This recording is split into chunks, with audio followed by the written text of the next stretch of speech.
Imaginez un peu. Chaque jour, un pays comme la Tunisie génère une montagne d'informations. Mais vraiment une montagne.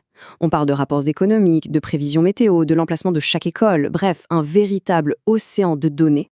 Alors la question qu'on peut se poser, c'est et si toute cette information n'était pas, disons, verrouillée quelque part? Si elle était accessible à tout le monde? Un peu comme un trésor public qui attend juste qu'on vienne l'ouvrir. Ce serait une mine d'or pour les entrepreneurs, une boîte à outils incroyable pour les chercheurs, et bien sûr, un levier de transparence pour chaque citoyen. Eh bien voilà, c'est exactement ça, le principe de l'open data, les données ouvertes. L'idée, elle est simple, cette richesse est collective, donc elle doit être partagée. Mais alors, concrètement, qu'est-ce qu'on pourrait résoudre avec ça? Quel genre d'innovation ça pourrait bien inspirer? Eh bien, figurez-vous qu'en Tunisie, on n'est plus du tout dans l'hypothèse. Non, non, c'est devenu une réalité bien tangible. Ce coffre-trésor, ils ne l'ont pas juste imaginé, ils l'ont carrément construit. Ça s'appelle data.gouv.tn. C'est le portail national des données ouvertes. Et c'est une initiative énorme, vraiment, pensée pour que l'info publique soit accessible à absolument tout le monde. Allez, on va voir ce qu'il y a dedans. Pour se faire une idée de la taille du projet, rien de tel que les chiffres. Le portail héberge plus de 2740 jeux de données. Alors, un jeu de données, qu'est-ce que c'est? C'est juste un ensemble d'infos bien rangées, bien structurées. Par exemple, la liste de toutes les écoles ou les stades de la pêche sur une année. Bref, c'est une quantité d'informations colossale à portée de clic. Et attention, ces infos, elles ne viennent pas d'un seul endroit. Non, elles sont fournies par près de 200 producteurs différents. On parle de ministères, d'agences publiques. C'est justement cette collaboration qui fait toute la richesse et la diversité de la plateforme.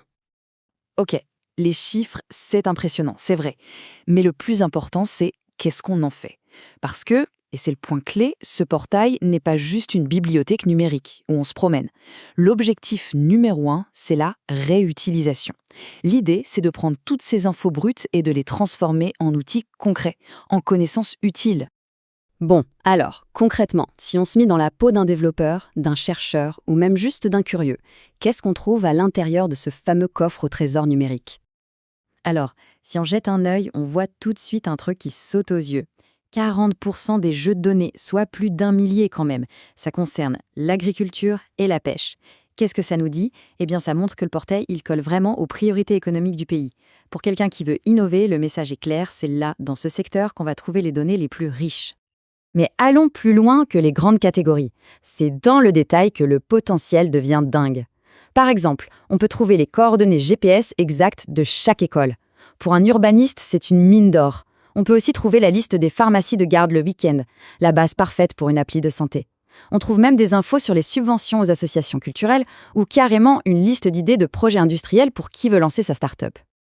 En fait, il faut vraiment voir chaque jeu de données comme un outil qui attend simplement la bonne personne pour venir résoudre un problème bien concret, bien spécifique. Ce qui nous amène à la question essentielle. Comment on participe? Comment on passe de l'information à l'action? Et c'est là que ça devient génial. Ce n'est pas du tout un système fermé. Le portail a vraiment été pensé comme une voie à double sens. Son succès, sa croissance, tout, absolument tout, dépend de l'engagement de la communauté. Et le point crucial, c'est que c'est hyper simple de contribuer. La plateforme invite vraiment tout le monde à participer. Mettons que les données dont on a besoin n'y sont pas. Eh bien, on peut les demander. On a créé quelque chose d'utile avec les données, on peut le proposer comme une réutilisation. On a repéré une erreur, on peut la signaler pour améliorer la qualité pour tout le monde. C'est vraiment une chance d'être à la fois utilisateur et contributeur. Donc voilà, la plateforme est là, les données sont ouvertes, et la porte pour s'impliquer, elle est grande ouverte. C'est une invitation qui est vraiment puissante. Dans ces données, il y a des milliers d'histoires qui ne demandent qu'à être racontées. Des histoires sur l'économie, la culture, la société tunisienne. Du coup, la seule vraie question qui reste, c'est quelle sera la prochaine histoire ?